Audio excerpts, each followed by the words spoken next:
সঙ্গে কি ইতিপূর্বে কখনো দেখা হয়েছে নাকি? না। আমার নামটা জানলে কেমনে? এবার রাসূল মুসকে হাসি মেরে বলছেন, যুবক, তোমার গ্রামের বাড়ির নাম নিনোয়া। আমার গ্রামের বাড়ির নাম নিনো, তোমার কে কইল? এবং তোমাকে কি পরিচয়টা জানিয়ে দিল? আমার নাম আদ্দাস, বলো বলো। এবার রাসূল বলছেন, ওরে আদ্দাস, তুমি যে গ্রামে জন্ম নিয়েছো সেই গ্রামে জন্ম নিয়েছেন ইউনূস আলাইহিস সালাতু ওয়াস সালাম। সঙ্গে সঙ্গে আদ্দাস বলছে, ও যুবক, আমার গ্রামে যে নবীর জন্ম হয়েছে এই কথা তোমাকে কে বলল বলো? সঙ্গে সঙ্গে রাসূল বলছেন, ওরে আদ্দাস, একজন নবীর কাছে তো আর একজন নবীর খবর থাকতেই পারে। একজন নবীর কাছে তো আর একজন নবীর খবর থাকতেই পারে। এই কথাটা শোনা মাত্রই আদ্দাস বলে ফেলতেছে, আমি নাম শুনেছি আরবের বুকে মক্কা নগরে আব্দুল্লাহর পুত্র মুহাম্মদ নামে আল্লাহর নবীর নাকি আগমন হয়েছে। এত সুন্দর চেহারা, আমার মনে হয় তুমি তো সেই মুহাম্মদ হতে পারো। আমার নবীজি মুস্কি মুস্কি হাসি মেরে বলছেন, যুবক রে, চিনতে ভুল করো না, আমি হলাম সে আখিরি জামানার পয়গম্বর। এই কথা বলা মাত্র আদ্দাস খ্রিস্টানি কায়দায়, খ্রিস্টানি সিস্টেমে দুইটা হাত নিয়ে সোজা নবীজির পায়ের কাছে গিয়া রাসূলকে সেজদা দিয়ে তাকে ধন্য করবে। আমার নবীজি এমন দৃশ্য দেখে সহ্য করতে না পেরে দুইটা হাত শক্ত করে ধরে টান মেরে খাড়া করলেন। সোজা করে তাকে সোজা করে খাড়া করে বলছেন, তুমিও আব্দ, আমিও আব্দ, তুমিও বান্দা, আমিও বান্দা। বান্দা হয়ে বান্দা কি কখনো সেজদা করতে পারে না? আসো যুবক, তোমাকে আমি বুকের সঙ্গে আলিঙ্গন করে নিচ্ছি। আমার নবীজি সঙ্গে সঙ্গে আদ্দাসকে বুকের সঙ্গে যখন আলিঙ্গন করে নিলেন, আদ্দাসের বুঝতে দেরি হলো না। আদ্দাস সঙ্গে সঙ্গে বলে ফেললো, আশহাদু আল্লা ইলাহা ইল্লাল্লাহু ওয়াহদাহু লা শারীকা লাহু ওয়া আশহাদু আন্না মুহাম্মাদান আবদুহু ওয়া রাসূলুহু। মূসা আলাইহিস সালাতু ওয়াস সালাম তিনি যখন পরিণত বয়সের একজন যুবক, রাগী খুব বেশি ছিলেন। তো এমন সময় ফেরাউনের গোত্রের একটা লোক এসে মূসাকে ভুল ধরতে চাচ্ছে। মূসা বলছেন, আমার তো এখানে ভুল না, তোমার ভুল। তুমি ভুল করেছো না? ভুল করি নাই। ভুল করেছো না? ভুল করি নাই। ভুল করেছো তুমি? না, ভুল করি নাই। শেষ পর্যন্ত ওনার তো কিছু হলে কি চলতো? কি চলতো বলে? হাত চাগায় দিছে। হাত চাগায় দিয়ে শাসন করার নিয়তে মেরেছেন একটা থাপ্পড়। থাপ্পড় মারাও সারা, মরে যাওয়াও সারা। যখন মরে গেছে তখন বলতেছে, আল্লাহ, দোষ কিন্তু আমার না, ওরে মারছে আমি শাসন করার জন্য, মরে গেছে, আমি মারি নাই। শেষ পর্যন্ত আল্লাহ বলছেন, না, তোমার এখানে থাকা যাবে না, তোমাকে দেশ ছাড়তে হবে। ওয়াল্লাযীনা হাজারু, দেশ ছাড়ো। দেশ ছাড়লে মর্যাদা কমে না বাড়ে? বিজয় আসে না পরাজয় আসে? বলেন বলেন বলেন বলেন। হিজরতের ফলাফল পরাজয় না বিজয়? আল্লাহ তাআলা বলছেন, ঈমান শুধু আনলেই হবে না, হিজরত থাকতে হবে। যেদিকে চোখ যায় সেই দিকে রওনা দিলেন।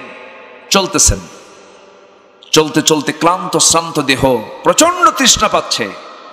সামনে একটা কূপ পেলেন, কূপের ধারে গিয়ে দাঁড়ালেন, ঢাকনা টান দিলেন, দুধ কি বলে কূপ থেকে তিনি পানি পান করলেন। পানি পান করে শরীরটাকে তরুতাজা করলেন। পাশেই দাঁড়ায় আছেন, ভাবতেছেন, কেউ আমি চিনি না, কেউ আমাকে চেনে না। একটা প্রত্যন্ত অঞ্চলে আমি আসলাম। ইতিমধ্যেই দেখতে পেলেন বালতি হাতে নিয়ে দুইজন মহিলা কূপের দিকে আসতেছে। ভাবলেন, যারা কারা? প্রশ্ন করলেন, তোমরা এখানে কেন আসছো? পানি নেব। নিয়ে যাও। পারবো না, উপরে ঢাকনা আছে, 7 থেকে 8 জন মানুষ এই ঢাকনা টান দেবে, পানি তুলে নিয়ে যাবে। এরপর আমরা সবার পানি নেওয়ার পরে পর্দার নিয়ম রক্ষা করে এখান থেকে পানি তুলে নিয়ে চলে যাব, সন্ধ্যা পার হয়ে যাবে।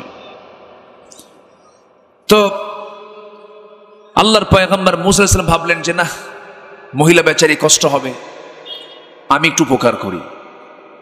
তিনি হাত টাগায় দিয়ে বললেন, বালতি আমার হাতে দাও, আমি তোমাদের কিছু সহযোগিতা করছি। বালতিটা হাতের মধ্যে নিয়ে কূপের ধারে গেলেন। যে ঢাকনা টান দিতে লাগে 7 থেকে 8 জন, উনি বাম হাতে ধরলেন, ফিকে মারলেন, কয়েক হাত দূরে গিয়ে ছিটকে পড়ল। দুই মহিলা থরথর করে কাঁপে আর বলে মানুষ না অন্য কিছু। নবীদের শারীরিক শক্তি কম ছিল না বেশি ছিল? প্রত্যেক পয়গম্বরকে আল্লাহ তাআলা তিনটা এক্সট্রা গুণ দিয়েছেন। নাম্বার 1 হলো শারীরিক শক্তি দিয়েছেন সব মানুষের চাইতে বেশি।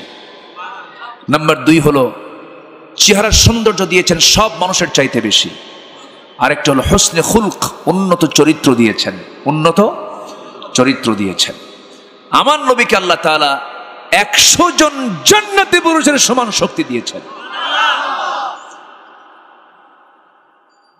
মুসা আলাইহিস সালাম বালতি দিয়ে পানি তুলে দিয়ে বলেন, যাও, সন্ধ্যার পরে মেয়েদের বাইরে বেশিক্ষণ থাকতে নেই, যাও তাড়াতাড়ি।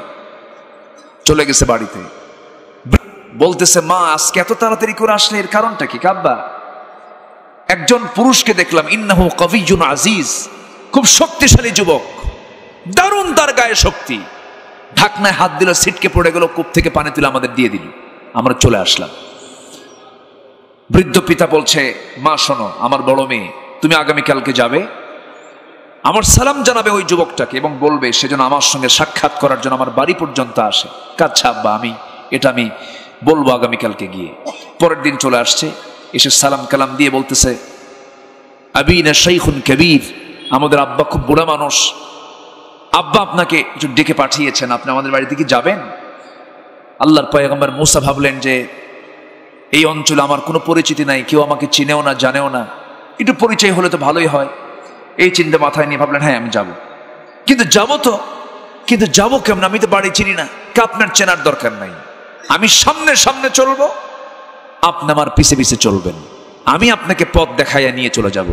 মুসার সব বড় হয়ে গেছে, এরকম বড় বানায় বলছে, এই মহিলা তুই কি কইলি? তুই আমার সামনে থাকবি আর আমি তোর পিছে থাকবো, আমি এমন পুরুষ?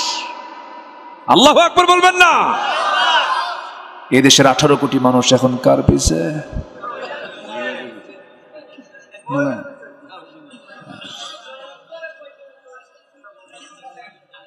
মুসা আলাইহিস সালাতু ওয়াস সালাম বললেন, শোনো মহিলা, তুমি যে আমার সামনে থাকবে, তোমার প্রতি আমার নজর চলে যাবে। তুমি নারী, আমি পুরুষ, আমরা হলাম ইমামের জাত, তোমরা হলে মুসল্লির জাত। তোমরা পিছনে থাকবে, আমরা ইমামতি করব। তুমি আমার সামনে নাও, বরং আমি তোমার সামনে থাকবো, আমি সামনে যাব, আর পিছন থেকে শুধু 2টা শব্দ উচ্চারণ করবা, ডান বাম, ডান বাম, এর চাইতে বেশি কোনো কথা বলবি না। আল্লাহু আকবার বলবেন না? মহিলা মনে মনে চিন্তা করে, গতকালকে দেখলাম শক্তিশালী যুবক, আজকে দেখি চরিত্রবান যুবকও বটে, চরিত্র মাশাআল্লাহ সুন্দর। মনে মনে তার পছন্দ হয়ে গেছে। কি কথা কি বুঝতেছেন? মনে মনে পছন্দ হয়ে গেছে। পছন্দ তো হইতেই পারে, কি আস্তে আস্তে কয়, পছন্দ হতে পারে না? হতে পারে, কিন্তু আল্লাহ তাআলা চান বৈধতা না অবৈধতা? বৈধতা চান। অবৈধ পছন্দ করা যাবে না, অবৈধ পন্থায় কোনো কাজ করা যাবে না। কিন্তু আজকে ভালোবাসাগুলো কি ঘরে আছে না গাছতলায় আছে? বলেন, বাড়িতে না গাছতলায়? গাছতলায়, বটতলায়। আবার ইদানিং কিছু কিছু গ্রামের মধ্যে কিছু কিছু ছোট্ট ছোট্ট কুড়ে ঘরের মতো হোটেল বানাইছে, রিসোর্ট আছে না? ওখানে কুত্তা বসে, ঠিক কিনা? দুনিয়ার আকাম কুকাম। রাগ করতেছেন নাকি আপনারা? এগুলো কথা বলার দরকার আছে না? আচ্ছা, উলাইকা কাল আনআম, আমার কথা না, উলাইকা কাল আনআম, ওরা হলো চতুষ্পদ জন্তু, বাল হুম আদাল, তার চেয়ে জঘন্য। সম্মানিত ভাইয়েরা, মূসা সামনে চললেন, মহিলা পিছে পিছে যাচ্ছেন, বাড়ি পর্যন্ত পৌঁছে গেলেন। দেখা হলো, বৃদ্ধ লোকটাকে দেখি মূসা আলাইহিস সালাম সালাম দিলেন। সালাম দেওয়া মাত্র সালামের জবাব দিই দাড়ি পাকা, চুল পাকা, চামড়াগুলো কুঁচকে যাওয়া বৃদ্ধ লোকটার মুখ থেকে বের হয়ে যাচ্ছে, এই যুবক, তোমার নাম মূসা না? মূসা আলাইহিস সালাম তো আকাশ থেকে মনে পড়ে গেলেন, ভাবতেছেন আমার নাম এই লোক জানলো কেমনে? এত দূর থেকে আসলাম, আমার নাম কেমনে বললো? একটু ভয় ভয় পাচ্ছেন। ফেরাউনের লোক কি না? কি কথা কি বুঝতেছেন? ওইদিকে তো মার্ডার কেস, বোঝেন নাই? আচ্ছা, আমার ভাইয়েরা, মূসা আলাইহিস সালাতু ওয়াস সালাম একটু জড়সড় হয়ে গেলেন। এর মধ্যে দিয়েই বৃদ্ধ লোকটা বলছে, যুবক কি চিন্তা করো তুমি? আপনি কে? এবার তিনি বলছেন, শোনো, তুমি আমাকে কি মনে করছো জানি না, তোমার নাম শুধু আমি জানি না, তোমার কামগুলো জানি। কি কাম? থাপ্পড় মারছো, মরে গেছে মানুষের পরে আসছো। সুবহানাল্লাহ বলবেন না? সব কিছু যখন বলে দিলেন এবং জবাব দিয়ে আবার বলছেন, হে যুবক, তুমি যেখানে দাঁড়িয়ে কথা বলছো তোমার এখানে নিরাপত্তা থাকবে, কোনো সমস্যা নাই, তুমি শত্রুর সামনে পড়ে যাও নাই। তুমি যার সামনে কথা বলছো এই লোকটার পরিচয় হলো, যদিও সাধারণ একজন বুড়ো মানুষের মতোই তুমি আমাকে দেখতেছো, এরকম মনে করতেছো, সাধারণ বুড়োর কাতারে শুধু আমি বুড়ো মানুষ নই। ওয়া ইলা মাদিয়ানা আখাহুম শুআইবা, আল্লাহ তাআলা আমাকে মাদিয়ানবাসীর জন্য পয়গম্বর করে পাঠিয়েছেন, আমি হলাম আল্লাহর পয়গম্বর শুআইব। যেরকম সুবহানাল্লাহ। মূসা আলাইহিস সালাতু ওয়াস সালাম খুব খুশি হয়ে গেলেন, জড়িয়ে ধরলেন, সম্মান করলেন। এরপরে শুআইব আলাইহিস সালাতু ওয়াস সালাম বলেন, শোনো, হিজরত করেছো, মর্যাদা বেড়ে যাবে। যেরকম সুবহানাল্লাহ। আল্লাহ তাআলা বলছেন, ইন্নাল্লাযীনা আমানু ওয়াল্লাযীনা হাজারু, যারা হিজরত করবে, উলাইকা ইয়ারজুনা রাহমাতাল্লাহ, আশা করা যায় এই সমস্ত কাজ করলে আল্লাহর রহমতটা পাওয়া যাবে। হে মূসা, চিন্তা করো না, তুমি আমার বাড়িতে যদি থাকতে চাও থাকতে দেব, শর্ত হলো আমি তোমাকে একটা প্রস্তাব দেব, প্রস্তাব মানবে কিনা জানি না। কি প্রস্তাব আপনি কোন? আপনি তো আল্লাহর নবী, যা কবেন তাই শুনবো। সুবহানাল্লাহ বলবেন। এবার বলছেন, শোনো, আমার দুইটা মেয়ে আছে, এই দুইটা মেয়ের যে কোনো একটা মেয়েকে আমি তোমার সঙ্গে বিয়ে দিতে চাই, তুমি কি আমার মেয়েকে বিয়ে করবা নাকি?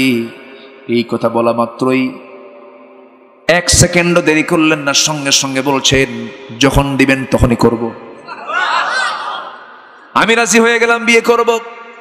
কিন্তু শুআইব আলাইহিস সালাতু ওয়াস সালাম বললেন, শোনো মূসা, তোমার ব্যাকগ্রাউন্ড তো খুব একটা ভালো না, থাপ্পড় মারো মানুষ মরে যায়।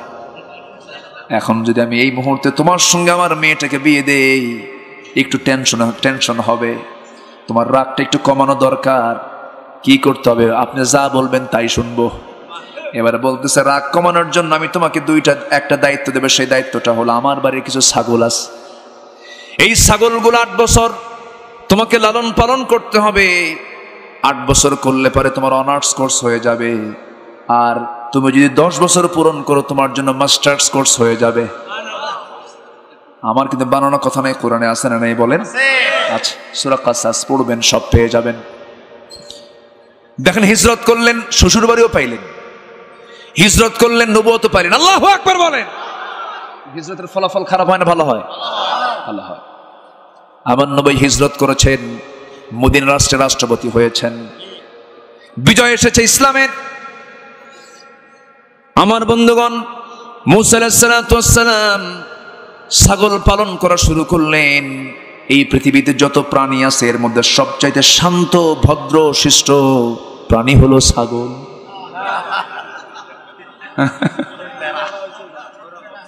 বলেন, ছাগল এমন একটা প্রাণীর নাম, এই ছাগল যদি একবার ব্রেক মারে, ব্রেক মারা মানে হলো সামনের 2টা পা যদি একবার হাঁটু গেড়ে বসে যায়, সলিমদ্দি দড়ি ছিঁড়ে চলে যাবে, কিন্তু ছাগল বলবে, দড়ি নিয়ে যা মাগার, আমি যাইতাম না। ঠিক কিনা? এমন একটা প্রাণী ছাগলকে পালনের দায়িত্ব দিলেন মূসার মতো একজন মেজাজি মানুষকে। প্রচন্ড রাগী ছিলেন, তাকে ছাগল পালনের দায়িত্ব দিলেন। ছাগল পালন করতেছিলেন, 10টা বছর পূরণ হয়ে গেল। ইবনে কাসির এসেছে, যেদিন তার ছাগল পালার দিন শেষ, 10ম বছর পূর্ণ হবে, যে দিনটার মধ্য দিয়া ছাগলগুলো তিনি মাঠ থেকে তুলে নিয়ে যখন এক পালে যখন নিয়ে আসতেছিলেন, হঠাৎ করে পাল থেকে একটা ছাগল একাকী বিচ্ছিন্নভাবে একদিকে দৌড় মারা শুরু করেছে। মূসা থামাতে চাচ্ছেন, কিন্তু সেই ছাগলটা থামে না, একদিকে দৌড় মারছে। মূসাও দৌড় মারছেন, দৌড় মারতে মারতে ঘেমে গেছেন আল্লাহর পয়গম্বর। নবীর দৌড়ের সঙ্গে ছাগল পারবে নাকি? ছাগল শেষ পর্যন্ত পারলো না, ছাগলটা থেমে গেছে, থরথর করে কাঁপতেছে, কিন্তু রাগ তো এদিকে 100 ডিগ্রি। ঘামায় নিছে ছাগল, দুই পা ছাগলের দুই পা শক্ত করে ধরে শূন্যের উপর উঠায় নিয়ে একটা আছাড় মারবেন, আছাড় মারতে উদ্যত হয়েছেন, কিন্তু লক্ষ্য করে দেখেন ছাগলটার চোখে মুখে ভীতির ছাপ, লোমকূপ দিয়ে ঘামগুলো টপ টপ করে পড়ে এবং গোটা শরীর তার ভয়ে কাঁপতেছে। মুসা মনে মনে চিন্তা করলেন, তুই তো ছাগল রে, তোর মাইরা কি লাভ? রাগটা কমায় দিলেন, ধৈর্য ধরলেন, দয়া করলেন, রহম করলেন, দুইটা হাত থেকে দুইটা পা ছাড়াইয়া দিয়া ছাগলটাকে কোলের মধ্যে নিয়ে আদর করলেন। ইবনে কাসির এসেছে, আদরটা যখন শেষ হয়ে গেল সঙ্গে সঙ্গে আল্লাহ বলছেন, ও মুসা রাগ কমে গেছে, আমি তোমারে নবুয়ত দিয়ে দিলাম। জোরে বলুন সুবহানাল্লাহ, আরো জোরে বলুন সুবহানাল্লাহ। ছাগল যখন পালতে শুরু করেছো, এখন তুমি মানুষও পালতে পারবে, কোনো সমস্যা। হিজরতের ফলাফল খারাপ হয় না ভালো হয়? আমানার রাসূলু বিমা উনজিলা ইলাইহি মির রাব্বিহি ওয়াল মুমিনুন কুল্লুন আমানা বিল্লাহি ওয়া মালাইকাতিহি وكتبه ورسله لا نفرق بين أحد من رسله وقالوا سمعنا وأطعنا غفرانك ربنا وإليك المصير جربون الله أكبر ইমান শুধু আল্লাহর প্রতি আনলে হবে না। আল্লাহ কি খ্রিস্টানরাও বিশ্বাস করে না? ইহুদিরাও বিশ্বাস করে। আল্লাহকে তারা মানে, কিন্তু রসুলকে মানতে গিয়ে প্যাঁচ লাগায় দেয়, কিতাবকে মানতে গিয়ে প্যাঁচ লাগায় দেয়। ওরা আল্লাহকে বিশ্বাস করতে নিয়ে আবার শরীকানা স্থাপন করে। ইহুদিরা কি বলে? ওয়াকালাতিল ইয়াহুদু উযাইরুন ইবনুল্লাহি ওয়াকালাতিন নাসারাল মাসীহ ইবনুল্লাহ। ইহুদিরা বলে ওজাইর হলো আল্লাহর ছেলে, যেরকম নাউজুবিল্লাহ। নাসারা যারা, খ্রিস্টান যারা, তারা বলে ঈসা হলো আল্লাহর ছেলে। ঈমান আছে? আল্লাহকে মেনে লাভ হলো না। এই জন্য ঈমানটা কি পরিপূর্ণ রূপে আনতে হবে।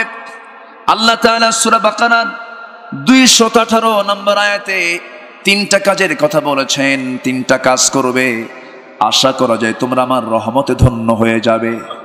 এর মধ্যে 1 নম্বর হলো যারা ঈমান আনবে। কার উপরে? আসতে বলবেন না, কার উপরে? ঈমান আনতে গিয়ে কোনো ভেজাল করা যাবে না, ঈমান আনতে গিয়ে কোনো প্যাঁচ লাগানো যাবে না, অন্য কোনো শর্ত জড়িয়ে দেওয়া যাবে না। আল্লাহ রাব্বুল আলামিন বলেন, ওয়াল্লাযীনা আমানু ওয়া লাম ইয়ালবিসু ঈমানাহুম বিযুলমিন উলাইকা লাহুমুল আমনু ওয়া হুম মুহতাদুন। ঈমান যারা আনবে, ওয়া লাম ইয়ালবিসু ঈমানাহুম বিযুলমিন, ঈমানটাকে যারা জুলুমের দ্বারা আচ্ছাদন করবে না। ইন্নাশ শিরকা লাযুলমুন আযীম, জুলুম আয় শিরক, শিরকের দ্বারা যারা ঈমানকে যারা আচ্ছাদন করবে না, আবৃত করবে না, আল্লাহ বলছেন এরাই আমার নিরাপত্তা পাবে, এরাই আমার নিরাপদের বান্দা, এরাই হেদায়েত প্রাপ্ত বান্দা, এদেরকে আমি জান্নাত দিয়ে দেব। জোরে বলি সুবহানাল্লাহ। এই জন্য ঈমান আনতে হলে জুলুম মুক্তি ঈমান আনতে হবে, শিরিক মুক্তি ঈমান আনতে হবে, বেদাত মুক্তি ঈমান আনতে হবে। আমার দেশে অনেক লোক আছে নামাজ 5 ওয়াক্ত পড়ে, কিন্তু শিরকের সাগরে হাবুডুবু খায়। আছে না? আছে না? নাই আছে। নামাজ পড়তেছে কিন্তু ওইদিকে শিরকের কারবারও সে করছে। কোনো দরবার পাইলেই, কোনো মাজার পাইলেই সোজা সেজদা মারে। এই এলাকায় আছে কিনা জানি না, এগুলো আছে নাকি? কোনো মাজারের সেজদা এরকম মা টুকটাক কিছু আছে, হয়তো বা দূরে দূরে থাকতে পারে। অসুবিধা? বসেন, আমার দিকে তাকান। আমার কথা কি শোনা যাচ্ছে? কোনো সমস্যা নাই তো? বলি আলহামদুলিল্লাহ। ঈমান আনলাম, নামাজ পড়লাম, কিন্তু সেজদা দেব কাকে? আল্লাহকে। কিন্তু এই মস্তককে অন্য কারো কাছে সঁপিয়ে দেওয়া যাবে? কোনো বাবার কাছে, কোনো মাজারে, কোনো কবরে না। যদি দেয় তাহলে কি হবে? এটা কি ছোটখাটো শিরক না অনেক বড় শিরক? অনেক বড় শিরক। আমার দেশে ওপেন সিক্রেট, কিছু কিছু জায়গায় প্রকাশ্যে এগুলো চলে, প্রকাশ্যে চলে।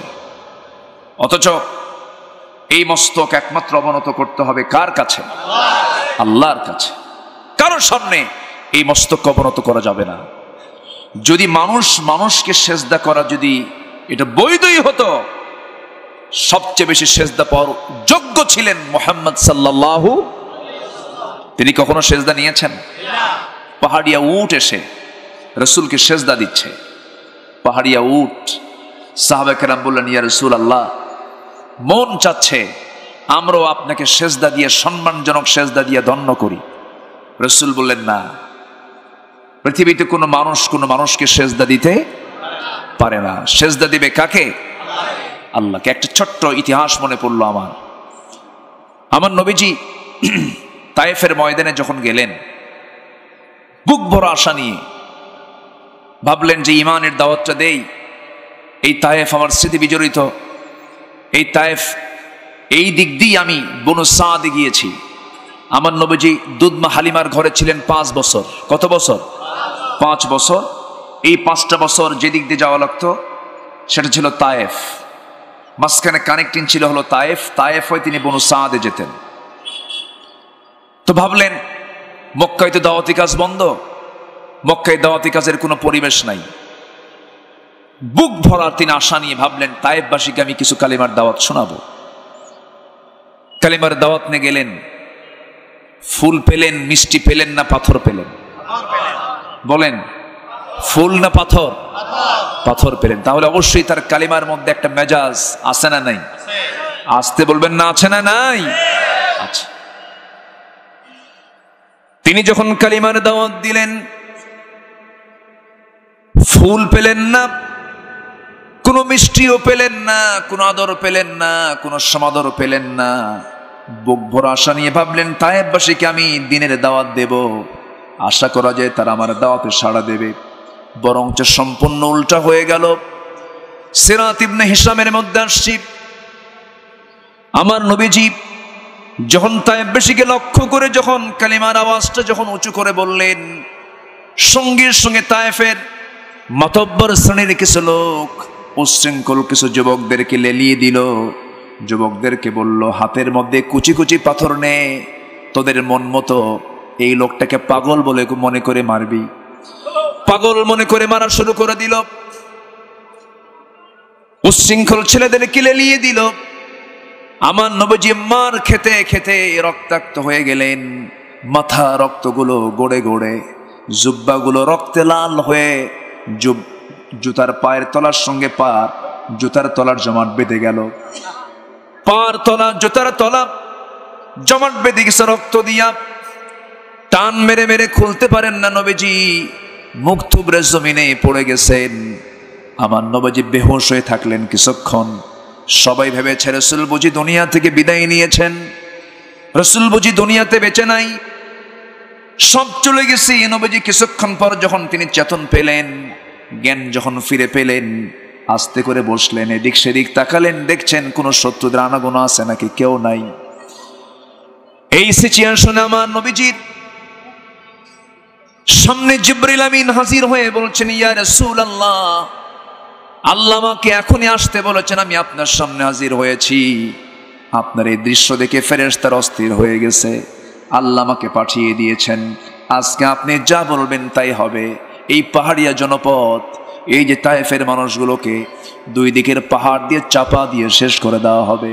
শুধু আপনার দোয়ার অপেক্ষায় আছি। রাসূল বলছেন, জিবরাইল, আমি মুসার মতো দোয়া করব না, আমি নূহের মতো দোয়া করব না, আমি ওই সমস্ত আম্বিয়া কেরামদের মতো আমি দোয়া করতে চাই না। আমি দোয়া করতে এটাই চাই, এই তায়েফের মানুষগুলো আমাকে চিনলো না, আমাকে বুঝলো না, আমি তাদের জন্য দোয়া করি, আল্লাহ মেহেরবানি করে তায়েফবাসীকে তুমি আল্লাহ হেদায়েত দিয়ে দাও। আমার নবীজি বদদোয়া না দিয়ে দোয়া দিলেন, ওয়াল কাযিমিনাল গায়জ ওয়াল আফিনা আনিন নাস, আল্লাহু ইউহিব্বুল মুহসিনিন। আমার নবীজি ক্রোধকে সংবরণ করলেন, মাফ করে দিলেন। মাফ করে দিয়ে ওই জায়গা থেকে যখন একাকী রওনা করলেন, সিরাত গ্রন্থে এসেছে নবীজি বারবার পিছনের দিকে ফিরে তাকান, দেখেন কোন শত্রুপক্ষ আবার হানা দেয় কিনা। একটা দৌড় মারলেন, বেশিক্ষণ দেরি করলেন না, কারণ নবীজির এই আমার নবীজির প্রতি অত্যাচারের কথা যদি আবু জেহেলদের কানে যায়, ওরা ঠাট্টা করবে, হেয় করবে। এই জন্য তিনি তাড়াহুড়ো করে সেই জায়গা থেকে দৌড় মারলেন। দৌড় মারতে মারতে আর শরীর পারে না, একদিকে পেটে খাবার নাই, 3টা দিন 3টা রাত নবীর কোনো খাওয়া ছিল না। পাহাড়িয়া জনপদে উঁচুতে হাঁটতে হাঁটতে 2টা পা লেগে গেছে। 3 দিন 3 রাত তার কোনো খাওয়া নাই, পেটে কোনো পানি জল কিছুই যায় নাই। আমার নবীজি যখন একটা দৌড় মারলেন আর পারলেন না, রক্ত শূন্যতে রাসূল ভুগছেন। সামনে একটা আঙ্গুর বাগান পেলেন, আঙ্গুর বাগানের ভিতরে দৌড় মেরে গিয়ে আর থাকতে পারলেন না, চিত হয়ে পড়ে গেলেন। যখন চিত হয়ে পড়ে গেলেন, নবীজি অচেতন অবস্থা, মুখে কোনো আওয়াজ নাই। ওই আঙ্গুর বাগানের একজন কেয়ারটেকার দূর থেকে কি যেন দেখতেছে, কে যেন শুয়ে পড়লো। কাছাকাছি এসে দেখে এত সুন্দর চেহারার মানুষ তো জীবনে কোনোদিন দেখি নাই।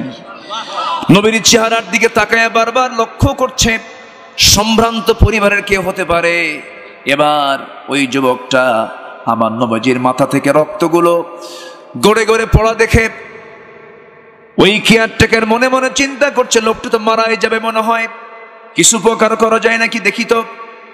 সঙ্গে সঙ্গে আঙ্গুর বাগানে থাকা কিছু আঙ্গুর সেখান থেকে টান মেরে পেরে নিয়ে হাতের মধ্যে চিপে চিপে মোটে 1 গ্লাস আঙ্গুরের রস সেই যুবকটা নবীর হাতে দিয়ে বলছে, যুবক 1 গ্লাস আঙ্গুরের রসটা দিলাম, পান করে নাও, তাছাড়া তুমি মারা যাবে।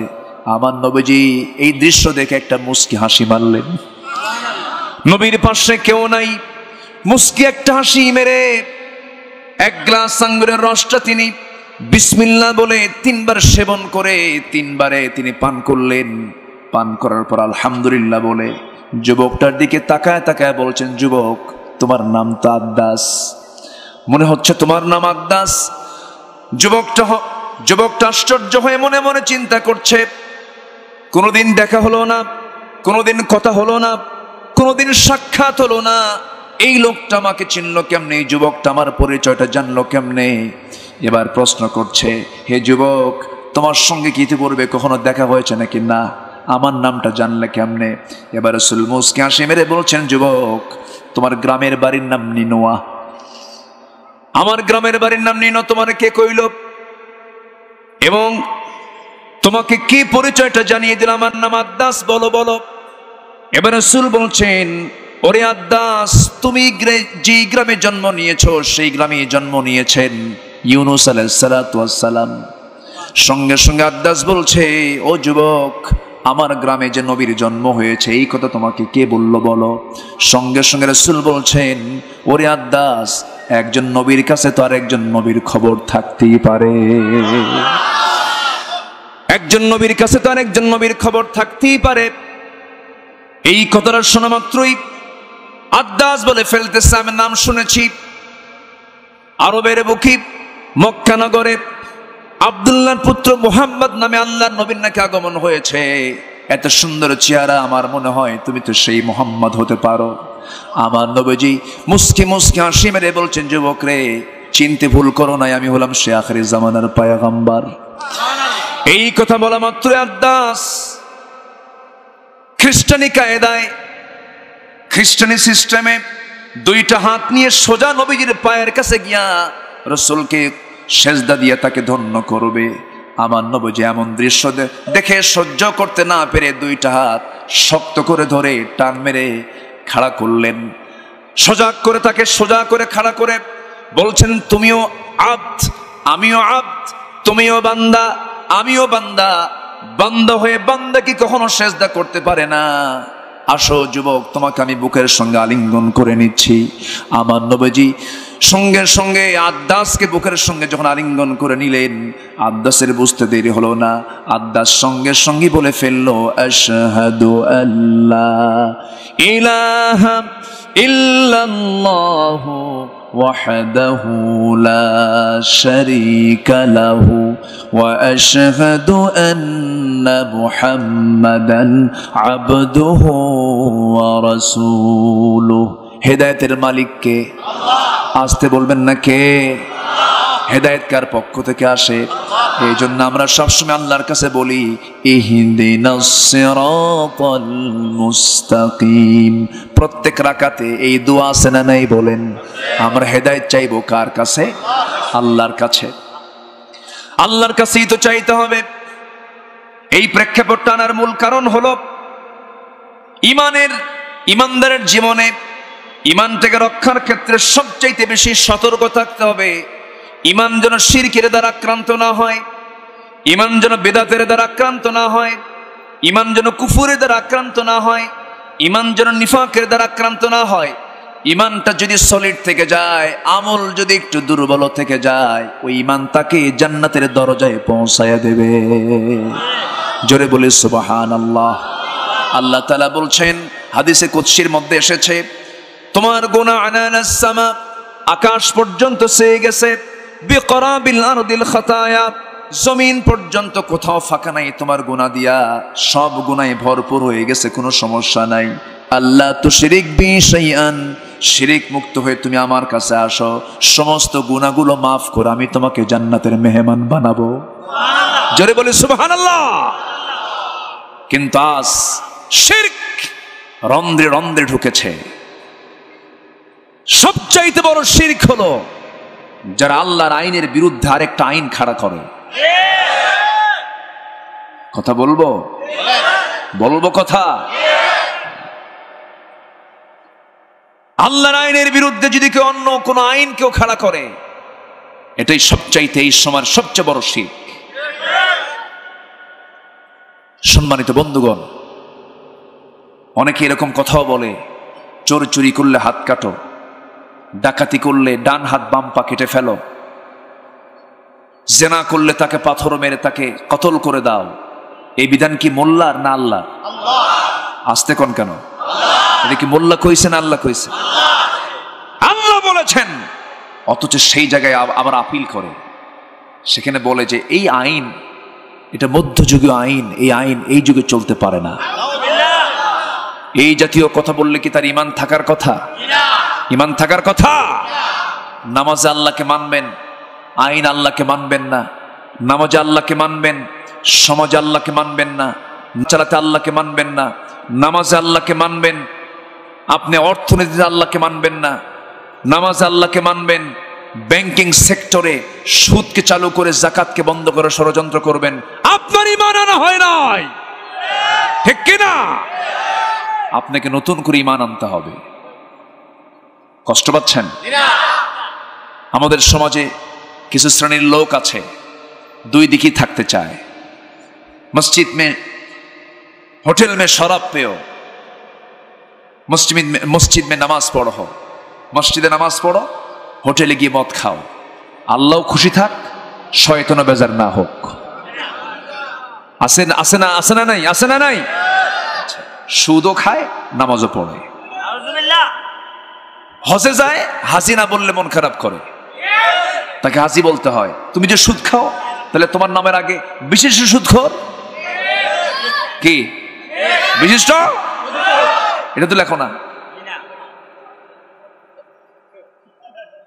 সুদখোর তো পরিচঙ্গে নাই, আছে? এই ওঠে কে? বসেন।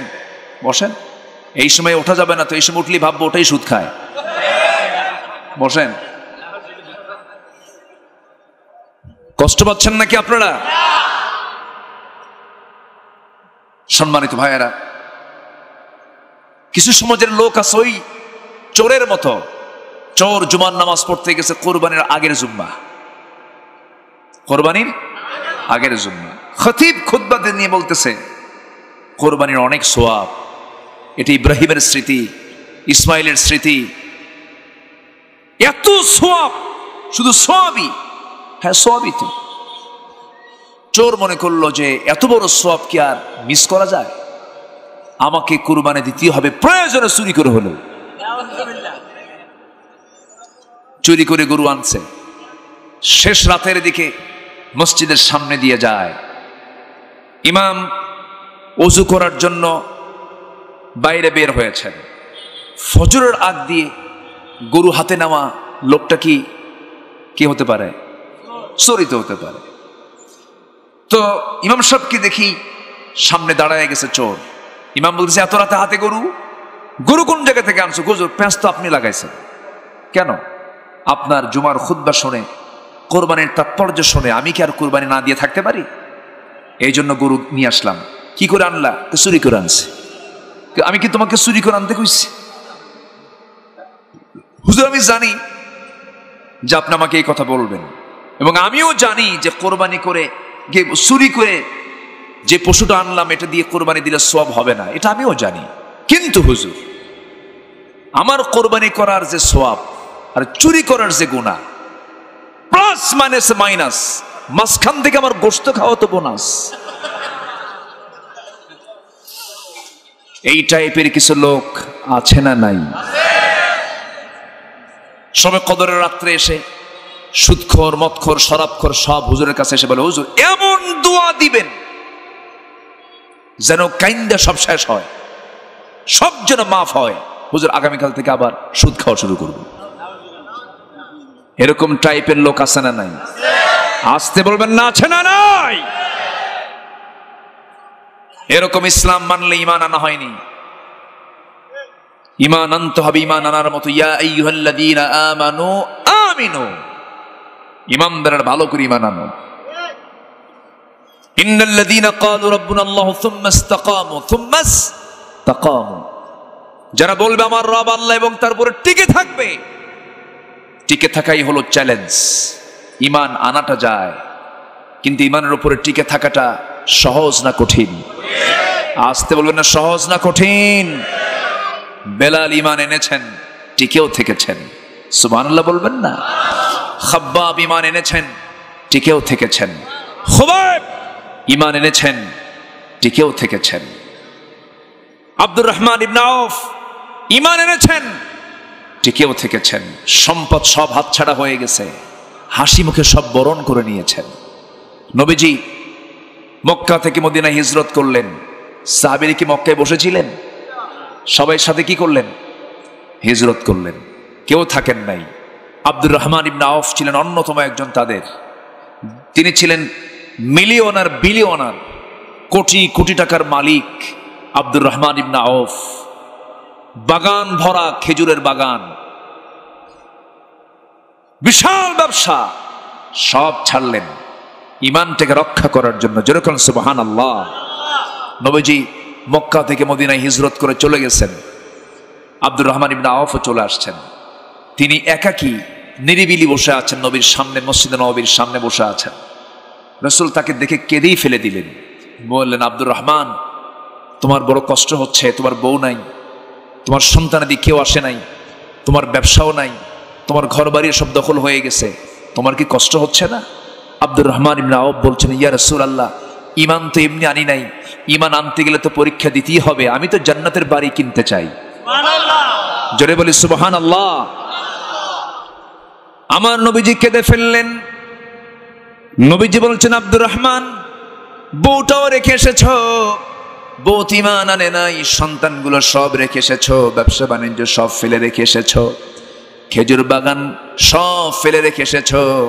আব্দুর রহমান, তুমি কি জানো আবু জেহেল কিন্তু তোমার বিশাল বড় প্যালেসটা দখল করে ফেলেছে, বিশাল বড় বাড়িটা দখল করে ফেলেছে। আব্দুর রহমান ইবনে আউফ বলছেন, হুজুর, আবু জেহেল দখল করেছে আমার বাড়ি, আর আমি দখল করতে চাই জান্নাতের বাড়ি। আমার নবীজি বড় খুশি হয়ে গেলেন। রাসূল বলছেন, আব্দুর রহমান, তোমার তো কিছু না কিছু করা দরকার, দেখি তোমার জন্য কিছু করা যায় নাকি। আনসার সাহাবীকে ডাকলেন, একজনকে ডাকে বললেন, আনসার সাহাবী এইদিকে আসো। আনসার মানে হলো যারা সাহায্যকারী, মুহাজির মানে হলো যারা দেশ ত্যাগ করেছেন, যারা তাদেরকে মুহাজির বলা হয়। আমার নবী আনসারকে বললেন, আনসার শোনো, এই যে আমার আব্দুর রহমান ইবনে আউফ, আশারায়ে মুবাশশিরের একজন সাহাবী আব্দুর রহমান। তিনি বলেন, আব্দুর রহমান, মক্কায় থাকাকালীন প্রচুর সম্পদের মালিক ছিল, আজকে সে সব হারিয়েছে। ও আমার আনসার সাহাবী, দেখো তো এই সাহাবীর জন্য কিছু করা যায় নাকি, দেখো তো হেল্প করা যায় নাকি। সঙ্গে সঙ্গে ঘোড়ার পিঠে উঠায় নিয়ে বলছে না, ভাই আব্দুর রহমান, রাসূল আমাকে দায়িত্ব দিয়েছেন, আপনি আমার সঙ্গে ঘোড়ার পিঠে ওঠেন। ঘোড়ার পিঠে উঠায় নিয়ে মদিনার সবচেয়ে বড় দুইটা বাগান, বড় দুইটা খেজুর বাগান দেখানো হলো। দেখানোর পর এবার বলছেন, আমার ভাই আব্দুর রহমান, আমি আনসার, রাসূলুল্লাহ আমাকে দায়িত্ব দিয়েছেন তোমাকে সাহায্য করার জন্য। এই দুইটা যে খেজুর বাগান তুমি দেখলে, এই দুইটা বড় খেজুর বাগানের মালিক আল্লাহ তাআলা আমাকে বানিয়েছেন। এই দুইটা বাগান আল্লাহ তাআলা আমাকে মালিকানা দিয়েছেন। তোমার কাছে যে বাগানটা পছন্দ হলো, সেই বাগানটা আমি এই মুহূর্তে তোমার নামে আমি দলিল করে দিলাম। আব্দুর রহমান ইবনে আউফ মাথা নিচু করে মুস্কি মুস্কি হাসি মারছেন আর বলছেন, ভাই আর কি বলবে বলো। এবার বলছেন, শোনেন আব্দুর রহমান, এই মদিনার কোন মেয়ের বাবা আপনার সঙ্গে তার মেয়েকে বিয়ে দেবে না, কারণ ঘর নাই, বাড়ি নাই, টাকা নাই, পয়সা নাই, কেমন করে বিয়ে দেবে। এই জন্য আমিও সিদ্ধান্ত নিয়েছি, আল্লাহ তাআলা আমাকে দুইটা বউ দিয়েছেন, দুটা স্ত্রী দিয়েছেন, যে কোনো একটা স্ত্রী আমি তালাক দেব, আপনি তাকে বউ বানায় নেবেন। জোরে বলি সুবহানাল্লাহ, জোরে বলি সুবহানাল্লাহ। আব্দুর রহমান ইবনে আউফ মুস্কি মুস্কি হাসি মেরে আস্তে করে আনসার সাহাবীকে জড়িয়ে ধরে বলছেন, ভাই শোনো, খেজুর বাগানের দলিলও লাগবে না আমার, তোমার বউকে তালাক দেওয়া লাগবে না, সব সহজ হয়ে যাবে। তুমি আমাকে একটু বাজারে দেখায় দাও, ছোট্ট একটা বাণিজ্য আমাকে ধরায় দাও, আমি বাণিজ্য করব, ব্যবসা করব, আল্লাহ যেন আমাকে বরকতে ধন্য করেন। তোমার খেজুর বাগান আমার কোনো প্রয়োজন নাই। জোরে বলুন সুবহানাল্লাহ। লম্বা কথা ছিল, ওই দিকে যাব না আমি। এখান থেকে যে বিষয়টা আমি বলতে চাচ্ছি, যে তারা ত্যাগ স্বীকার করলেন, আল্লাযীনা হাজারু, ঈমান আনলেন, ওয়াল্লাযীনা হাজারু, যারা হিজরত করলেন, যারা ত্যাগ স্বীকার করলেন। ওই মক্কায় মুহাজির সাহাবীদের কি ছিল না, সবই ছিল, সব ছেড়েছেন। দুনিয়াটা ছেড়ে তারা কিনতে চেয়েছেন জান্নাতের বাড়ি, কিনেও তারা নিয়েছেন। জোরে কোন সুবহানাল্লাহ, জোরে বলি সুবহানাল্লাহ। ওই মক্কা ঈমানটাকে রক্ষা করতে গিয়ে কে না জানেন সাহাবাদের প্রতি কি পরিমাণ নির্যাতন নিপীড়ন হয়েছে, অত্যাচার হয়েছে। ঈমানটা তারা ছেড়ে দেন নাই, ঈমানটা তারা মজবুত করে রেখেছেন। ঈমান আনবে অথচ পরীক্ষা হবে না, এটা কেমন কথা? ঈমান আনা মানে নিজের জীবনকে হিংস্র জন্তুর সামনে ছেড়ে দেওয়া। এখনো অত্যাচারিত হওয়ার মতো ঈমানদার আছে না নাই? আছে না নাই? যুগ পার হয়ে যাচ্ছে, পাখিগুলো আছেন অন্ধকার প্রকোষ্ঠের ভিতরে। সম্মানিত ভাইয়েরা, ইমামে আযম আবু হানিফার মতো মানুষকে 8 বছর জেলখানার অন্ধকার প্রকোষ্ঠে থাকতে হয়েছে। শেষ পর্যন্ত আবু হানিফাকে বিষ প্রয়োগে জেলখানার মধ্যে হত্যা করা হয়েছে। শাহাদত বরণ করেছেন জেলখানায় আবু হানিফার মতো মানুষ। আমি আপনি ভাবছি যে আমারে কে ধরবে? আমি তো সব দিকে আছি, আমি তো সব দিকে আছি। সব দিকে থাকার মতো কিছু ইমানদার আছে না নাই? আসতে বলবেন না, আছে না নাই? না, সব দিকে থাকা যাবে না। থাকতে হবে কার পথে? থাকতে হবে সব দিক না, একদিক, একদিক, একদিকে থাকতে হবে। আবু হানিফা রহমতুল্লাহ আলাইহি তাকে চিফ জাস্টিস বানাবে। বাদশাহ মনসুর বলল, আবু হানিফা, আমি তোমাকে আমার এদেশের কাজীর পদ দিতে চাই। আবু হানিফা একটা মুস্কি হাসি মেরে বললেন, কেন? কেন তুমি এটার দায়িত্ব পালন করবে? তিনি বললেন, তোমার মতো জালিমের অধীনে বিচারক হওয়ার কোনো শখ আমার নাই। আল্লাহু আকবার। এই লোভনীয় অফারকে তিনি প্রত্যাখ্যান করলেন। ফলাফল কি হলো? পরের দিনই ফোর্স চলে আসছে। আবু হানিফা রহমতুল্লাহ আলাইহিকে ধরে নিয়ে জেলখানায় আটকে রাখা হলো। বোঝানো হলো, তাতেও কাম হলো না। আবু হানিফা শেষ পর্যন্ত বললেন, তোমরা আমাকে কি বোঝাতে চাচ্ছ জানি না, আমি দুনিয়ার সকল কিছু শেষ করে ফেলবো, কিন্তু আমি জান্নাতকে হারাতে চাই না। জোরে বলি সুবহানাল্লাহ। রিমান্ডে নেওয়া হলো, হাত পা বেঁধে ফেলে পিটানো হলো, হাত পা বেঁধে ফেলে পিটানো হলো। তার বৃদ্ধা মাটা বেঁচে ছিলেন, তার মাকেও জেলখানায় ঢুকানো হলো। তার মাকে জেলখানায় ঢুকায় নিয়ে মার চোখের সামনে সন্তানকে পিটায়, এমন একটি হৃদয় বিদারক দৃশ্যের অবতারণা করে ফেললো বাদশা মনসুর। মা সন্তানের নির্যাতনের দৃশ্যগুলো দেখছেন, তার চোখের কোনা বেয়ে বেয়ে টপ টপ করে পানি পড়ছে। আবু হানিফা মনে মনে চিন্তা করছেন, আহারে আমার বুড়ি মা কত না বড় কষ্ট পাচ্ছেন, কি সিদ্ধান্ত নেব আমি? মার কষ্ট তো আমার সহ্য হচ্ছে না, আমি কি করব? এমন সময় মার মুখ থেকে কিছু কথা বের হয়ে গেল। মা বলছে, আমার কলিজার টুকরা সন্তান আবু হানিফা, আল্লাহর কসম করে বলি, তুই যে আমার চোখের পানি দেখতে পাচ্ছিস, তুই কি মনে করছিস জানি না, এই চোখের পানি কিন্তু এই জন্য বের হচ্ছে না, তোর প্রতি অত্যাচার নির্যাতন দেখে আমার চোখের পানি বের হচ্ছে না। আমার বড় ভয় লাগতেছে, বড্ড ভয় লাগতেছে, না জানি তুই অত্যাচারগুলো সহ্য না করে জালিম বাদশার অনুসারী হয়ে যাবি। আমার কাছে আশঙ্কা লাগে, এই জন্য কান্দি। আমার মন চাচ্ছে তুই এরকম করে নির্যাতন সহ্য করতে করতে এক পর্যায়ে তুই শহীদ হয়ে যাবি, আল্লাহর জান্নাতে চলে যাবি, শহীদ হওয়ার গৌরব অর্জন করবি। আমি তোর মা হয়ে শহীদের মার গৌরব অর্জন করে আল্লাহর সামনে আমি হাজিরা দিতে চাই। জোরে বলি সুবহানাল্লাহ। আমার বন্ধুগণ, ঈমান আনতে গেলে পরীক্ষা দিতে হবে। ঈমান এনেছি, পরীক্ষা হবে না, ঈমান টানা হয় নাই। আল্লাহ রাব্বুল আলামিন বান্দাকে প্রশ্ন করছেন, হরফ ইস্তিফহাম প্রয়োগ করে বলছেন, আহাসিবান নাস আইয়ুতরাকু আইয়াকুলু আমান্না ওয়া হুম লা ইফতানুন। মানুষের কি ধারণা, ঈমান এনেছি, এতটুকুন শব্দ বললাম আর আমি তাকে ছেড়ে দেব? না না, পরীক্ষা করবেন কে? আল্লাহ। আসতে বলবেন না, পরীক্ষা করবেন কে? আল্লাহ তাআলা পরীক্ষা করবেন। যুগে যুগে ঈমানের অগ্নি পরীক্ষা দিয়েছেন আল্লাহর পছন্দের গোলামেরা। ইতিহাস থেকে আমাদের জানতে হবে, বোঝার চেষ্টা করতে হবে। আল্লাহ তাআলা বলছেন, এই জন্য তিনটা কাজ যারা করবে তারা রহমত পেয়ে যাবে। নাম্বার 1 হলো আমরা ঈমান আনবো কার উপরে? আসতে বলবেন না, কার উপরে? কিন্তু আমার দেশে এমন ঈমানদার আল্লাহু আকবার শব্দটাকে নিয়েও তারা বিতর্ক করতে চায়, আছে না নাই?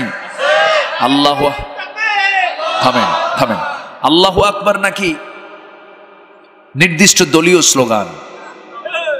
বলেন, আল্লাহু আকবার কেউ এটা সাইডে রাখতে চায় তারা, আল্লাহু আকবার বলতে তাদের লজ্জা লাগে।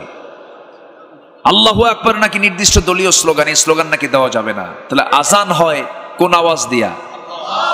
জোরে বলেন, আরো জোরে বলেন। আকামত শুরু হয় কি দিয়া? আচ্ছা, নামাজ শুরু হয় কি দিয়া? রুকুতে যেতে বলতে হয় কি? সেজদায় যেতে, সেজদা থেকে উঠতে। জানাজা শুরু হয় কি দিয়া? জানাজার তাকবীর 4টা আছে না নাই? আচ্ছা, যারা বলছে আল্লাহু আকবার নির্দিষ্ট দলীয় স্লোগান, তাদেরকে স্পষ্ট ভাষায় জানিয়ে দিতে চাই, আল্লাহু আকবার এই ধ্বনিকে নিয়ে যারা বিতর্ক করেছেন তাদের ঈমানটাও বিতর্কিত, ঠিক কিনা? নতুন করে ঈমান আনতে হবে। সম্মানিত ভাইরা, যারা বলেছে যে আল্লাহু আকবার এই স্লোগান দেওয়া যাবে না, চলবে না, তাদের জানাজা না দিয়া কুকুর বিড়াল সিগালের মতো বিদায় করা দরকার। হিম্মতের পক্ষে রাজি আছেন কারা কারা? হাত উঁচু করে দেখান।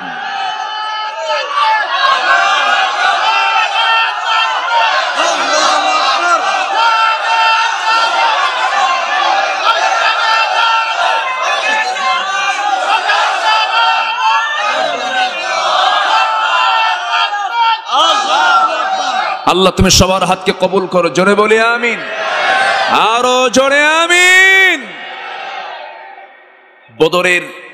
বদরের হুঙ্কার ছিল আল্লাহু আকবার, উহুদের হুঙ্কার ছিল আল্লাহু আকবার, খন্দকের হুঙ্কার ছিল আল্লাহু আকবার। গোটা পৃথিবীর মুসলমানদের হুঙ্কার হবে কি? কষ্ট পাচ্ছেন? আলোচনা চালাই, কোনো অসুবিধা, কোনো চিন্তা, কোনো ডঙ্কা, কোনো শঙ্কা, কোনো টেনশন, কোনো হতাশা? মুমিনের কোনো হতাশা নাই। মুমিন সকালে ভাববে বিকেল পর্যন্ত আমি নাও থাকতে পারি, বিকেলে ভাববে সকাল পর্যন্ত আমি নাও বাঁচতে পারি। ইদা আসবাহতা ফালা তানতাযিরিল মাসা ওয়া ইদা আমসাইতা ফালা তানতাযিরিস সাবাহ। সকাল পাবে, সন্ধ্যার অপেক্ষা করো না। টেনশন কিসের? মরে যাব, আল্লাহু আকবার ধ্বনি নিয়ে মারা যাব, আল্লাহর নাম নিয়ে মরবো, বাতিলদের সামনে মাথা নত করব না। জোরে বলি ইনশাআল্লাহ, আরো জোরে বলি ইনশাআল্লাহ। ঈমান এনেছি আমরা, ঈমানটাকে নিয়ে আমরা টিকে থাকবো। আল্লাহ তাআলা বলছেন ঈমানটা ঠিক মতো আনো। ওয়াল্লাযীনা হাজারু, যারা হিজরত করবে কার পথে? আসতে বলবেন না, কার পথে? আল্লাহর পথে। আমার বন্ধুগণ, হিজরতের ব্যাখ্যা আছে। একটা হাদিস আল্লাহ তাআলা আল্লাহ রাসূল হিজরতের ব্যাপারে বলেছেন, আল মুহাজিরু মান হাজারা মা নাহাল্লাহু আনহু। প্রকৃত মুহাজির তো সেই যে আল্লাহর সমস্ত নিষিদ্ধ কাজগুলোকে থেকে নিজেকে গুটিয়ে রাখে, সে হচ্ছে বড় মুহাজির। কিন্তু আল্লাহ তাআলা এই জায়গায় হিজরতের ব্যাপারে দেশ ত্যাগের কথাটাই অধিকাংশ মুফাসসিরে কেরাম তারা বলেছেন, এখানে হিজরত বলতে ওই হিজরত কি বোঝানো হয়েছে? আমার বন্ধুগণ, ইসলামকে মানতে গেলে, ইসলামকে ফলো করতে গেলে এমন পরিবেশ এখন আসার সম্ভাবনা আছে না নাই? আসতে বলবেন না, আছে না নাই? আছে। আল্লাহ তাআলা বলছেন এই পর্যায়ে যাদের আসবে আমি আল্লাহ আমার রহমত তাদের উপরে পড়ে যাবে। মূসা আলাইহিস সালাম থাকতে পারেন নাই, তিনি দেশ ছাড়তে বাধ্য হয়েছিলেন। আমার নবীজি তার নিজের বাড়িতে থাকতে পারেন নাই, নিজের দেশে থাকতে পারেন নাই, হিজরত করতে বাধ্য হয়েছেন। বলিষ্ঠ যে সমস্ত পয়গম্বরগুলো, বিখ্যাত যে পয়গম্বরগুলো, তারা নিজের জন্মভূমিতে তাদের স্থান হয় নাই। ইব্রাহিম আলাইহিস সালামের মতো একজন বড় পয়গম্বর, তিনিও হিজরত করেছেন, মুসা হিজরত করেছেন, আমার নবীও হিজরত করেছেন। ইব্রাহিম আলাইহিস সালামের ঈমানকে, আল্লাহর পয়গম্বর ইব্রাহিমের ঈমান কি তার থেকে কেড়ে নেওয়ার জন্য শেষ পর্যন্ত তাকে আগুনে নিক্ষেপ পর্যন্ত করেছে। ইব্রাহিম আলাইহিস সালাম হাসি মুখে আগুনে নিক্ষেপিত হয়েছেন, তবুও বলেছেন আমার রবকে। জোরে বলুন কে? আল্লাহ তাআলা। ঈমানের কাছে আগুন হেরে গেছে। ঈমানের কাছে কি? আগুন হেরে গেছে। কারণ ঈমান শক্তিশালী না আগুন শক্তিশালী? কি শক্তিশালী? ঈমান। আমি কি শেষ করে দেব নাকি? এই যে দু একজন যায় যায়,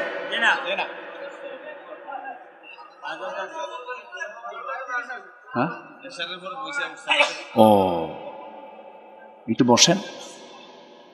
জি, অনেক আগে বসা হয়েছে তাই না? হ্যাঁ, চাপচুপ আসছে, নিম্নচাপ।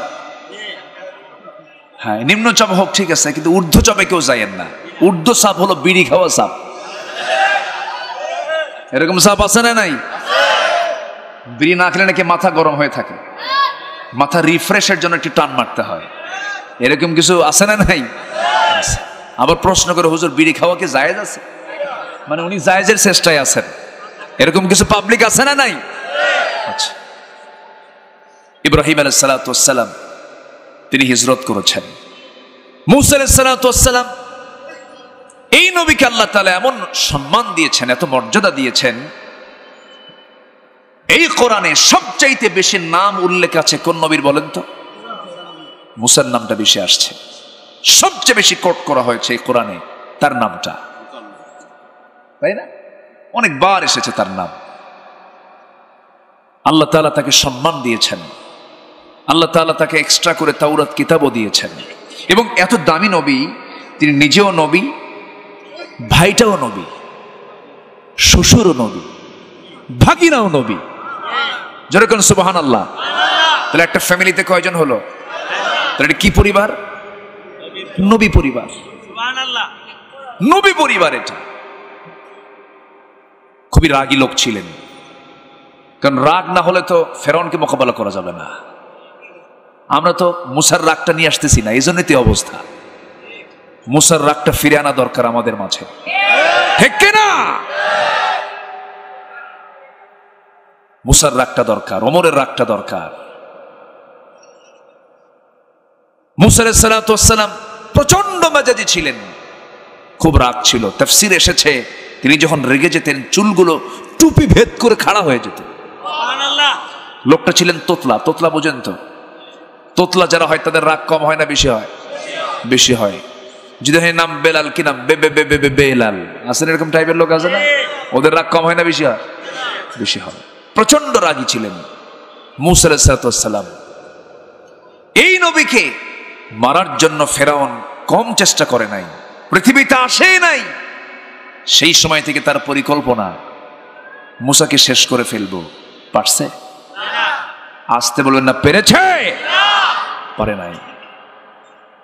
হককে কখনো চাপিয়ে রাখা যাবে না, হক উপরে উঠবেই। ধরুন এই বোতলে পানি আছে, এর মধ্যে যদি আপনি এর মধ্যে যদি তেল দেন, তেলটা কি নিচে থাকবে না উপরে থাকবে? পানির উপরেই তেলের অবস্থান হবে। কেন জানেন? তেলটা তৈরি করতে বহু ঘানি ঘুরতে হয়েছে, চেষ্টা করতে হয়েছে, চেষ্টার ফলে পানির উপরে তেলের স্থানটা হয়েছে। হক বাতিলের নিচে কখনো থাকবে না, হক বিজয়ী হবেই হবেই হবে ইনশাআল্লাহ।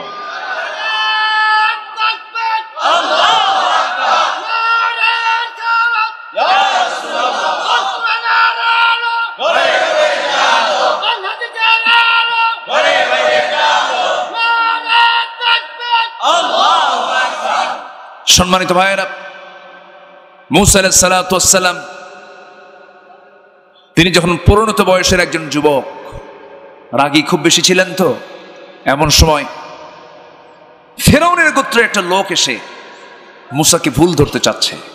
মুসা বলছেন, আমার তো এখানে ভুল না, তোমার ভুল। তুমি ভুল করেছো না? ভুল করি নাই। ভুল করেছো না? ভুল করি নাই। ভুল করেছো তুমি? না, ভুল করি নাই। শেষ পর্যন্ত ওনার তো কিছু হলে কি চলতো বলে হাত চাগায় দিছে। হাত চাগায় দিয়ে শাসন করার নিয়তে মেরেছেন একটা থাপ্পড় মারাও সারা, মরে যাওয়াও সারা। যখন মরে গেছে তখন বলতেছে, আল্লাহ দোষ কিন্তু আমার না, ওরে মারছে আমি শাসন করার জন্য, মরে গেছে, আমি মারি নাই। শেষ পর্যন্ত আল্লাহ বলছেন, না, তোমার এখানে থাকা যাবে না, তোমাকে দেশ ছাড়তে হবে। ওয়াল্লাযীনা হাজারু, দেশ ছাড়ো। দেশ ছাড়লে মর্যাদা কমে না বাড়ে? বিজয় আসে না পরাজয় আসে? বলেন বলেন বলেন বলেন। হিজরতের ফলাফল পরাজয় না বিজয়? আল্লাহ তাআলা বলছেন, ঈমান শুধু আনলেই হবে না, হিজরত থাকতে হবে। যেদিকে চোখ যায় সেই দিকে রওনা দিলেন। চলতেছেন, চলতে চলতে ক্লান্ত শ্রান্ত দেহ, প্রচন্ড তৃষ্ণা পাচ্ছে। সামনে একটা কূপ পেলেন, কূপের ধারে গিয়ে দাঁড়ালেন, ঢাকনা টান দিলেন, দুধ কি বলে কূপ থেকে তিনি পানি পান করলেন। পানি পান করে শরীরটাকে তরুতাজা করলেন। পাশেই দাঁড়ায় আছেন, ভাবতেছেন, কেউ আমি চিনি না, কেউ আমাকে চেনে না, একটা প্রত্যন্ত অঞ্চলে আমি আসলাম। ইতিমধ্যেই দেখতে পেলেন বালতি হাতে নিয়ে দুইজন মহিলা কূপের দিকে আসতেছে। ভাবলেন যারা কারা, প্রশ্ন করলেন, তোমরা এখানে কেন আসছো? পানি নেব। নিয়ে যাও। পারবো না, উপরে ঢাকনা আছে, 7 থেকে 8 জন মানুষ এই ঢাকনা টান দেবে, পানি তুলে নিয়ে যাবে। এরপর আমরা সবার পানি নেওয়ার পরে পর্দার নিয়ম রক্ষা করে এখান থেকে পানি তুলে নিয়ে চলে যাব, সন্ধ্যা পার হয়ে যাবে। তো আল্লাহর পয়গম্বর মুসা আলাইহিস সালাম ভাবলেন যে না, মহিলা বেচারি কষ্ট হবে, আমি একটু উপকার করি। তিনি হাত টাগায় দিয়ে বললেন, বালতি আমার হাতে দাও, আমি তোমাদের কিছু সহযোগিতা করছি। বালতিটা হাতের মধ্যে নিয়ে কূপের ধারে গেলেন। যে ঢাকনা টান দিতে লাগে 7 থেকে 8 জন, উনি বাম হাতে ধরলেন, ফিকে মারলেন, কয়েক হাত দূরে গিয়ে ছিটকে পড়ল। 2 মহিলা থরথর করে কাঁপে, আর বলে, মানুষ না অন্য কিছু। নবীদের শারীরিক শক্তি কম ছিল না বেশি ছিল? প্রত্যেক পয়গম্বরকে আল্লাহ তাআলা 3টা এক্সট্রা গুণ দিয়েছেন। নাম্বার 1 হলো শারীরিক শক্তি দিয়েছেন সব মানুষের চাইতে বেশি।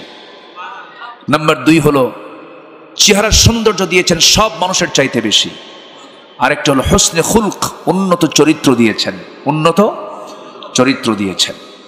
আমার নবীকে আল্লাহ তাআলা 100 জন জান্নাতি পুরুষের সমান শক্তি দিয়েছেন। মুসা আলাইহিস সালাম বালতি দিয়ে পানি তুলে দিয়ে বলেন, যাও, সন্ধ্যার পরে মেয়েদের বাইরে বেশিক্ষণ থাকতে নেই, যাও তাড়াতাড়ি। চলে গেছে বাড়িতে। বলতেছে, মা আজকে এত তাড়াতাড়ি করে আসলে এর কারণটা কি? কাব্বা, একজন পুরুষকে দেখলাম, ইন্নাহু কবিয়্যুন আজিজ, খুব শক্তিশালী যুবক, দারুণ তার গায়ে শক্তি। ঢাকনায় হাত দিল, ছিটকে পড়ে গেল, কূপ থেকে পানি তুলে আমাদের দিয়ে দিল, আমরা চলে আসলাম। বৃদ্ধ পিতা বলছে, মা শোনো, আমার বড় মেয়ে, তুমি আগামীকালকে যাবে, আমার সালাম জানাবে ওই যুবকটাকে এবং বলবে সে যেন আমার সঙ্গে সাক্ষাৎ করার জন্য আমার বাড়ি পর্যন্ত আসে। আচ্ছা আব্বা, আমি বলবো আগামীকালকে গিয়ে। পরের দিন চলে আসছে, এসে সালাম কালাম দিয়ে বলতেছে, আবিনা শাইখুন কবীর, আমাদের আব্বা খুব বুড়া মানুষ, আব্বা আপনাকে একটু ডেকে পাঠিয়েছেন, আপনি আমাদের বাড়িতে কি যাবেন? আল্লাহর পয়গম্বর মুসা ভাবলেন যে এই অঞ্চলে আমার কোনো পরিচিতি নাই, কেউ আমাকে চিনেও না, জানেও না, একটু পরিচয় হলে তো ভালোই হয়। এই চিন্তা মাথায় নিয়ে ভাবলেন, হ্যাঁ আমি যাব। কিন্তু যাবো কেমন? আমি তো বাড়ি চিনি না। আপনার চেনার দরকার নাই, আমি সামনে সামনে চলবো, আপনি আমার পিছে পিছে চলবেন, আমি আপনাকে পথ দেখাইয়া নিয়ে চলে যাব। মুসার চোখ বড় হয়ে গেছে, এরকম বড় বানায় বলতেছে, এই মহিলা তুই কি কইলি? তুই আমার সামনে থাকবি আর আমি তোর পিছে থাকবো, আমি এমন পুরুষ? আল্লাহু আকবার বলবেন না? এদেশের 18 কোটি মানুষ এখন কার পিছে?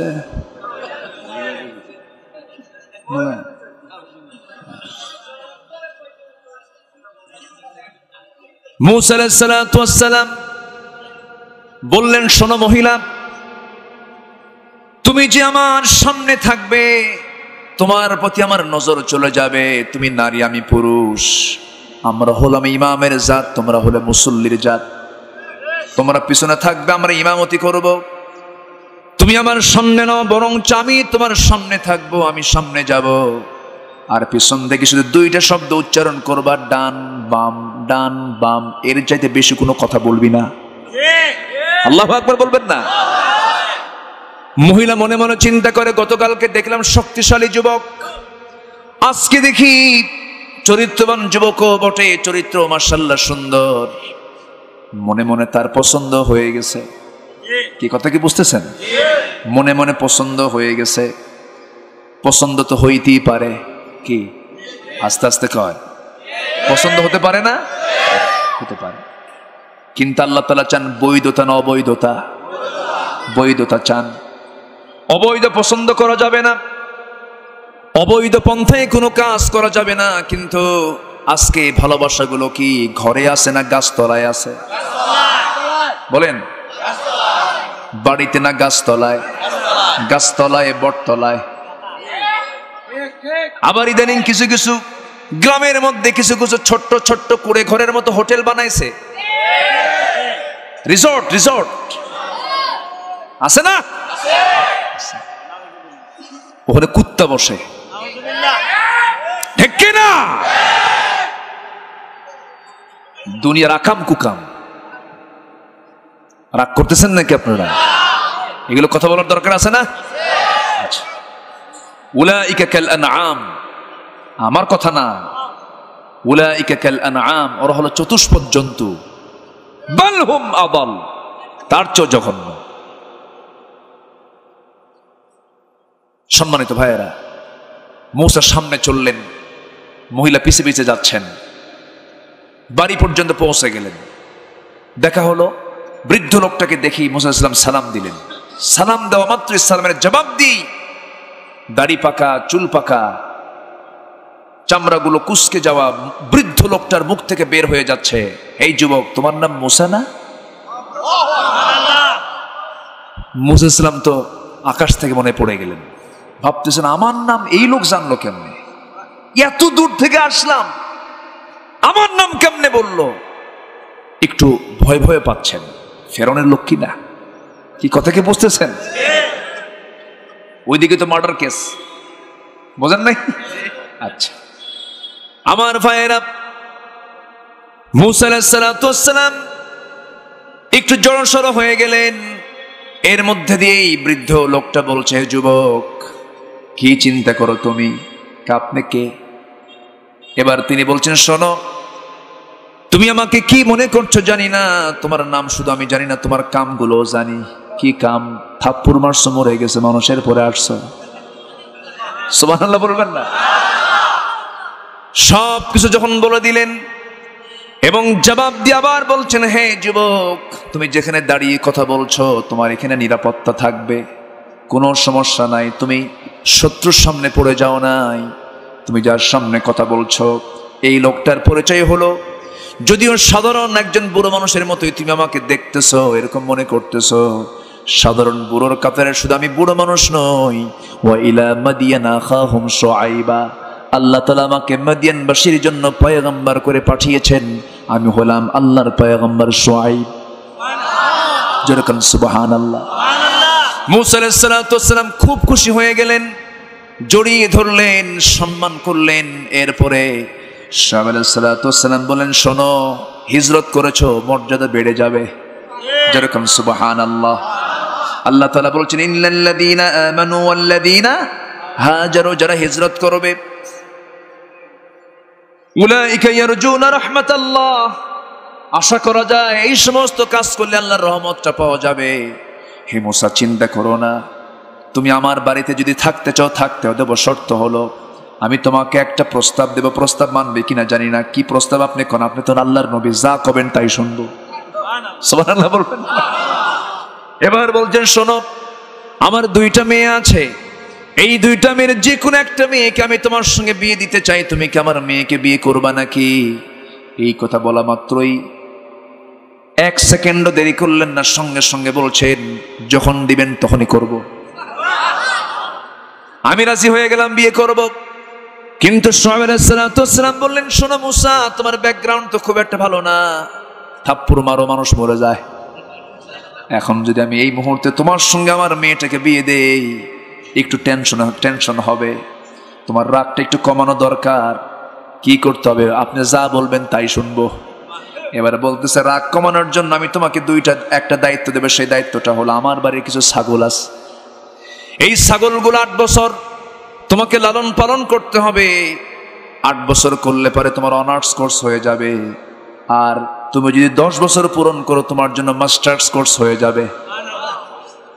আমার কিন্তু বানানো কথা নাই, কোরআনে আছে না নাই বলেন? আচ্ছা, সূরা কাসাস পড়বেন, সব পেয়ে যাবেন। দেখেন, হিজরত করলেন, শ্বশুর বাড়িও পাইলেন, হিজরত করলেন, নবুয়ত পাইলেন। আল্লাহু আকবার বলেন। হিজরতের ফলাফল খারাপ হয় না ভালো হয়? ভালো হয়। আমার নবী হিজরত করেছেন, মদিনা রাষ্ট্রের রাষ্ট্রপতি হয়েছেন, বিজয় এসেছে ইসলামের। আমার বন্ধুগণ, মুসা আলাইহিস সালাতু ওয়াস সালাম ছাগল পালন করা শুরু করলেন। এই পৃথিবীতে যত প্রাণী আছে এর মধ্যে সবচাইতে শান্ত, ভদ্র, শিষ্ট প্রাণী হলো ছাগল।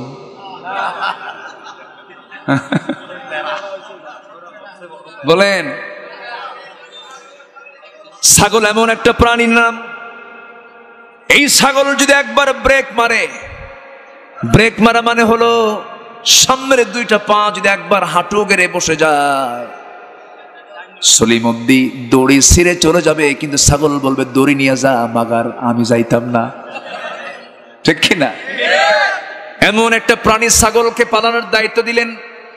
মুসার মতো একজন মেজাজি মানুষকে, প্রচন্ড রাগী ছিলেন, তাকে ছাগল পালনের দায়িত্ব দিলেন, ছাগল পালন করতেছিলেন।